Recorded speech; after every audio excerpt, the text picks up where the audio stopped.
Halo, perkenalkan nama saya Royjori Saprasinaga. Saya dari Prodi Sistem Informasi dengan NIM 0535251221. Saat ini saya ingin mengerjakan tugas 2 praktik dari pemrograman berbasis web. Baik, di sini tugas 2-nya itu mengimplementasikan apa saja yang sudah rekan-rekan mahasiswa pelajari mengenai Vue.js.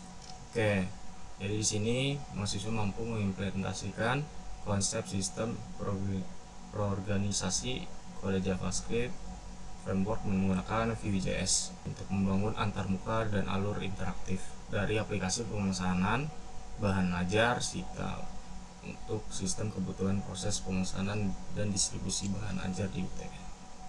Oke, di sini tugasnya itu jadi buatlah dua halaman website yang perlu dikembangkan sebagai berikut.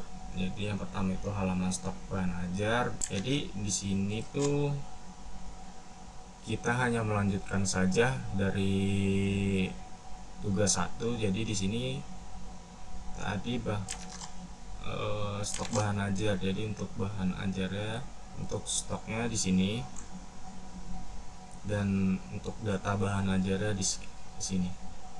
Oke, kita lihat aja di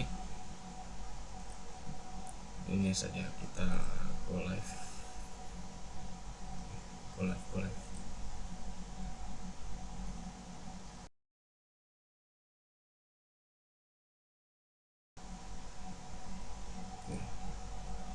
Oke, di sini informasi bahan ajar. Tugasnya itu halaman ini menampilkan daftar stok bahan ajar untuk seluruh UT daerah.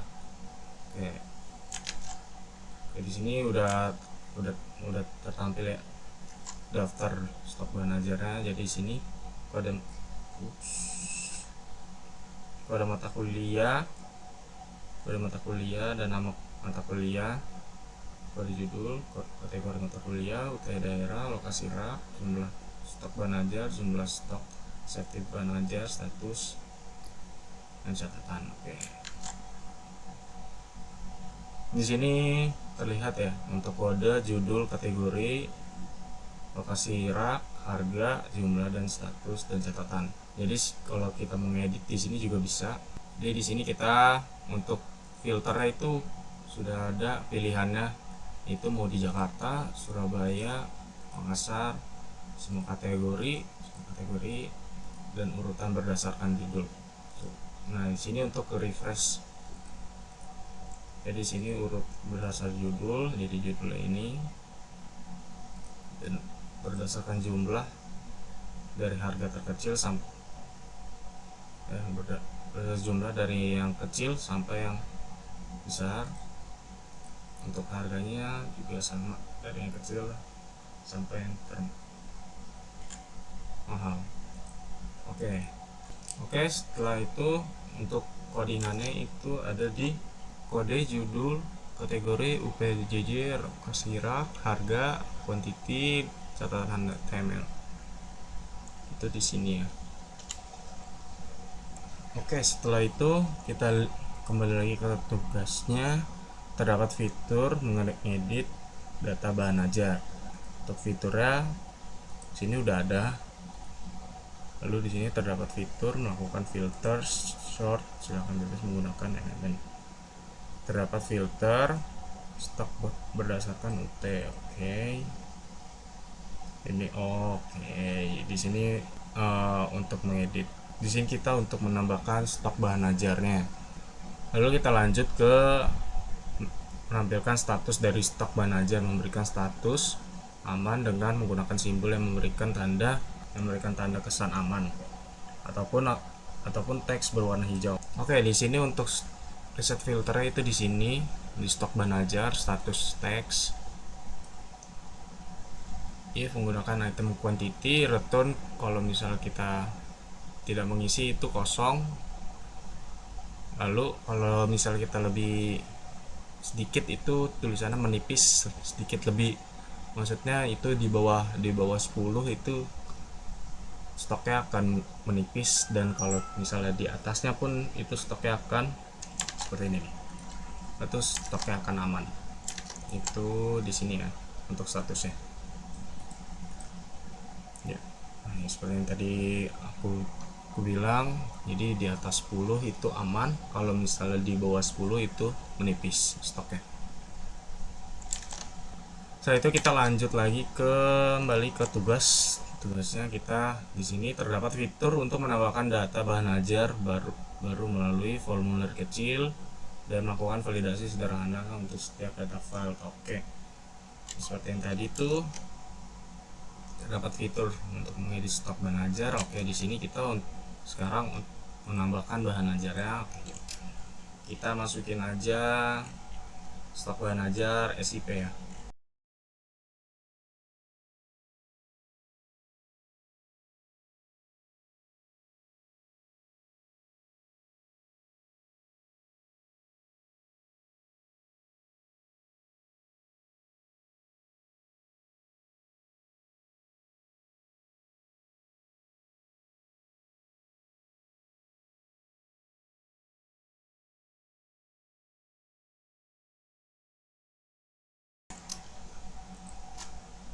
Oke, untuk tambah bahan ajar itu sudah berhasil ya. Oke, di sini untuk kodenya, untuk judulnya, untuk kategorinya sudah masuk di sini. PJJ tempatnya itu sudah masuk Jakarta, lokasi raknya sudah, harganya juga sesuai, jumlahnya juga sesuai, dan statusnya di sini menipis karena kita memilih jumlahnya 9 di bawah 10. Dan untuk catatannya di sini sudah sesuai. Oke, di sini tadi setelah kita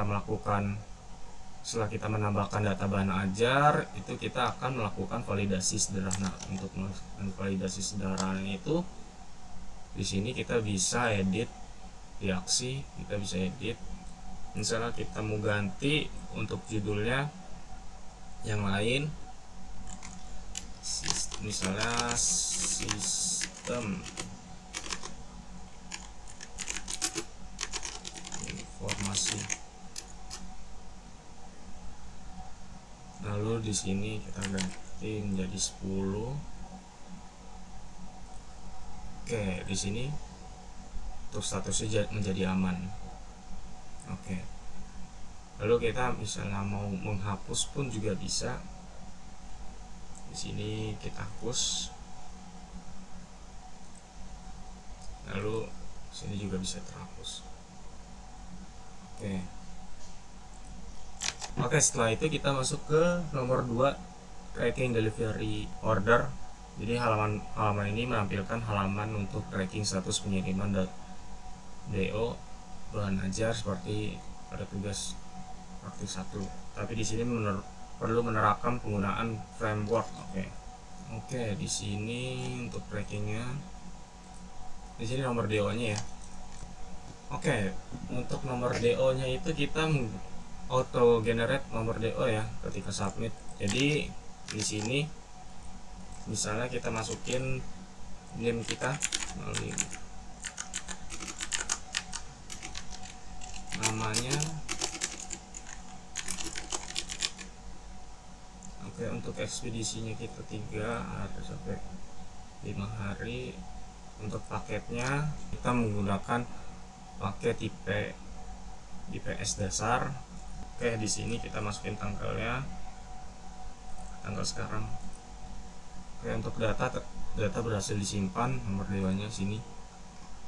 Jadi untuk nomor DO yang pertama itu yang 01 itu sudah diisi oleh Rinal Wulandari.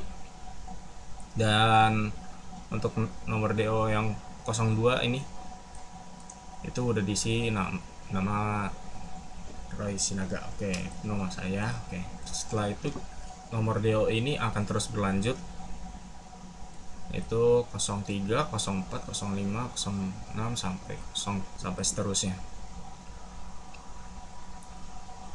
Oke, di sini tanggal kirimnya sudah ada tanggal kirimnya di sini, dan total harga diambil dari data array. Oke, total harganya ini. Oke, setelah itu untuk struktur project Vue.js nya kita lihat di sini. Jadi untuk strukturnya itu indeksnya itu di luar, jadi indeksnya di luar, indeks HTML nya untuk HTML itu di luar, dan untuk CSS nya itu ada di dalam folder di sini, dalam folder, lalu JS nya juga di dalam folder stock app tracking. Oke, jadi kesimpulannya itu kita hanya menambahkan stok app.js dan trackingnya, begitupun juga penambahan dari tracking HTML nya dan stok HTML. Untuk selebihnya tidak ada yang diubah dari tugas 1. Untuk CSS nya, datanya, data bahan ajarnya, scriptnya, dan untuk masalah login itu sama saja. Jadi mungkin itu saja dari tugas 2 pemrograman berbasis web dari saya. Kurang lebihnya mohon maaf. Jika ada kesalahan di kolom komentar.